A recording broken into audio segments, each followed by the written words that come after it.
সাত প্রকারের নারী বিনা হিসাবে জাহান্নামে যাবে। নাউজুবিল্লাহি মিন যালিক। মা বোনদের জন্য আজকের ওয়াজটা হচ্ছে ভেরি ভেরি ইম্পর্টেন্ট। মা বোনেরা শুনেন, এইরকম বদ অভ্যাস যদি 7টা বদ অভ্যাস যদি আপনার ভিতরে থাকে, তাহলে মা আপনার কোনো হিসাব লাগবে না। বিনা হিসাবেই আপনি লাঞ্ছিত, অপমানিত, অবহেলিত জায়গা জাহান্নামের ভিতরে আপনার ঠিকানা হয়ে যাবে। জাহান্নামের আগুন বরদাস্ত করার মতো ক্ষমতা পৃথিবীতে কোনো নারীর হয় নাই, কোনো পুরুষেরও হয় নাই। এই আগুনে আপনি লাঞ্ছিত হবেন, অবহেলিত হবেন, আল্লাহ পাকের চরম পর্যায়ের আযাবের ভিতরে আপনি গ্রেফতার হয়ে যাবেন। মা বোনদেরকে আমি বলবো, এই 7টা বদ অভ্যাসকে পরিহার করতে হবে। আজকে যে বদ অভ্যাসগুলা বলবো, এই অভ্যাসগুলা যদি আপনাদের ভিতরে থাকে, আজকের থেকে আপনি প্রমিস করেন জিন্দেগিতে এরকম বদ অভ্যাসের সম্মুখীন আর হব না।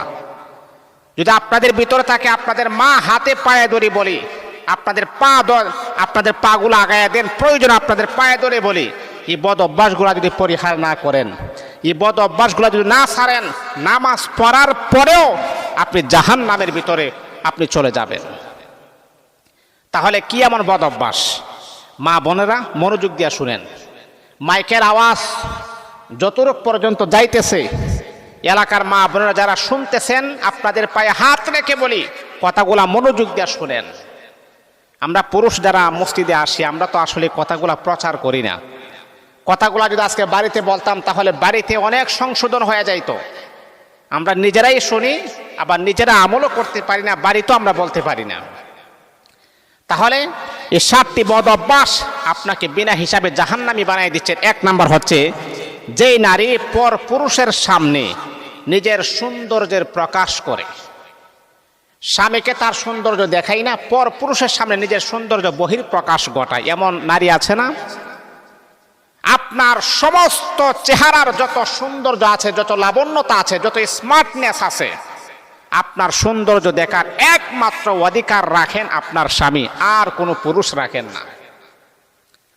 আপনার জন্মদাতা বাবাও আপনার সৌন্দর্য দেখার অধিকার নাই, কিন্তু আপনার সৌন্দর্য দেখার একমাত্র অধিকার হিসাবে আমার আল্লাহ প্রেরণ করেছেন আপনার স্বামীকে।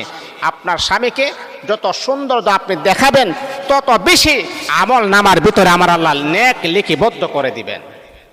আপনার স্বামীকে আপনি সৌন্দর্য দেখাবেন। আর যেই নারী স্বামীকে সৌন্দর্য দেখাই না, অন্য পর পুরুষকে তার সৌন্দর্য দেখাই, পর পুরুষের সামনে গিয়া সাজগুজ করে যায়, ওই নারী নামাজ পড়ুক, কোরআন তেলাওয়াত করুক, জিকির আজকার করুক, করার পরেও বিনা হিসাবে জাহান্নামী হয়ে যাবে। আমাদের এই বদ অভ্যাসটা আমাদের নারীদের ভিতরে কম না বেশি বলেন তো? আপনি দেখবেন, যখন মার্কেটে যাবে 1 ঘন্টা লাগে সাজগুজ করে। আমার প্রশ্ন হয়, মা এই যে মার্কেটে যাচ্ছেন, কেউ আপনাকে দেখবে না, কেউ আপনার দুলাভাই না, খালু না, মামাতো ভাই না, ফুফাতো ভাই না, তাহলে এত সাজগুজ কেন? এর মানে হচ্ছে, মার্কেটে যাচ্ছি, ভ্যানওয়ালা, সিএনজিওয়ালা, রিক্সার ড্রাইভার, অটোওয়ালা আমার সৌন্দর্য দেখবে। আর স্বামী যে একটা ঘরে আছে, তাকে সৌন্দর্য দেখানোর কোনো মানে আপনি মনে করেন না। যতজন পুরুষ আপনার সৌন্দর্য দেখে আকৃষ্ট হবে, ততটা জিনাহের গুনাহ আপনার আমল নামায় আমার আল্লাহ লিপিবদ্ধ করে দিবে। অনেক নারী আছে, হাসরের মাঠে যখন আল্লাহ পাকের আদালতে যখন দাঁড়াবে, তার আমল নামার ভিতরে 1000 2000 জিনাহের গুনাহ লিপিবদ্ধ করা আছে। জিনাহের গুনাহ দেখার পরে নারীটা চমকায়া বলবে, নারীটা আজীব হয়ে যাবে, মালিককে বলবে, রব্বুল আলামিন, আল্লাহ আমি তো আমার জিন্দেগিতে কাহারুর সাথে জিনা করি নাই, কিন্তু আমার আমল নামার ভিতরে 2000 3000 জিনাহের গুনাহ বুঝতে পারলাম না।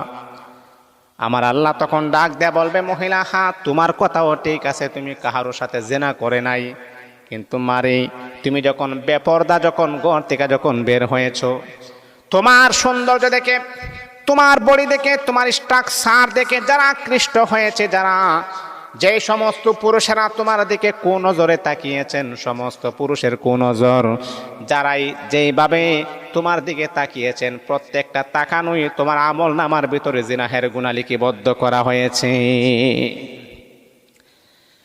তুমি যদি বোরকা লাগিয়ে ইসলামী তরিকা মোতাবেক ইসলামী পোশাক যদি লাগিয়ে যাইতা, তাহলে তারা তোমার দিকে কুনজরে তাকাইতো না।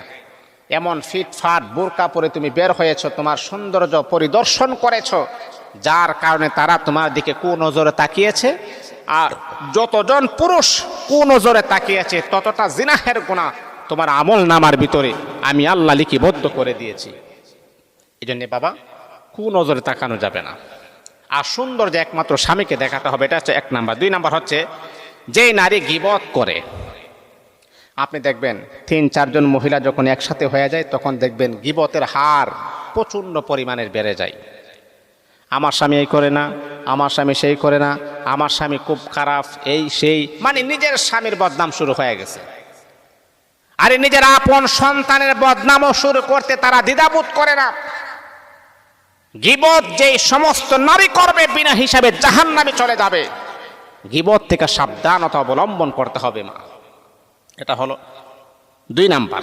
3 নাম্বার হচ্ছে আল্লাহ রাসূল বলেছেন যেই নারী পর পুরুষের সামনে যাবে, যেই নারী পর পুরুষের সামনে যাবে, যাদের উপরে পর্দা করা ফরজ, আপনার চাচাতো ভাই, আপনার মামাতো ভাই, আপনার খালাতো ভাই, তাদের সাথে পর্দা করা ফরজ, কিন্তু আপনি ফরজ এটা মানলেন না, তাদের সামনে গেলেন, আপনি জাহান্নামের প্যাসেঞ্জার হয়ে যাবেন।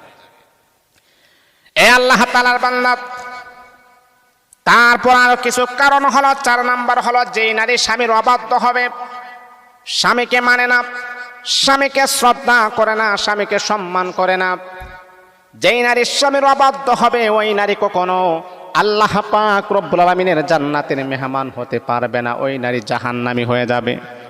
মা আমার, বোনেরা আমার, আপনি যদি স্বামীর কথা মানেন, স্বামীকে অনুসরণ করেন, স্বামীকে প্রাধান্য দেন, আল্লাহ পাক রব্বুল আলামিন আপনার ঘরের ভিতরে আমার আল্লাহ শান্তি নাজিল করে দিবেন। 5 নাম্বার হচ্ছে 4-5 নাম্বার এরকম হচ্ছে যে নারী জাদুর শরণাপন্ন হয়। আছে না এমন নারী?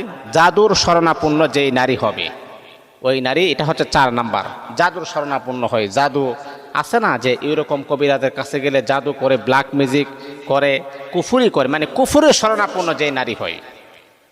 কুফুরি করা যাবে না, কুফুরি যারা করে তাদের দোয়াও কবুল হয় না, যারা কুফুরের শরণাপন্ন হয় তাদের দোয়াও কবুল হয় না। এটা হলো 4 নাম্বার। 5 নাম্বার হচ্ছে যে নারী অশ্লীলতার মধ্যে লিপ্ত হয়, গুনাহের কাজে লিপ্ত হয়, জিনাহের কাজে লিপ্ত হয়, পর পুরুষের সঙ্গে স্পর্শে যে নারী লিপ্ত হয় ওই নারী বিনা হিসাবে জাহান্নামী হবে। 6 নাম্বার হচ্ছে যে নারী মিথ্যা কথা বলে। আর 7 নাম্বার হচ্ছে যে নারী নামাজ ত্যাগ করে, নামাজ পড়ে না। এই 7টা কারণ যদি কোন নারীর ভিতরে থাকে তাহলে বিনা হিসাবে ওই নারী জাহান্নামের ভিতরে চলে যাবে। মা বোনদেরকে আমি বলবো, এই বদ অভ্যাসগুলা যদি আপনাদের ভিতরে থাকে তাহলে আজকের থেকে প্রমিস করেন, আজকের থেকে এইগুলাকে পরিহার করেন। আর যদি পরিহার না করতে পারেন গো মা, তাহলে আপনি জাহান্নামী হয়ে যাবেন।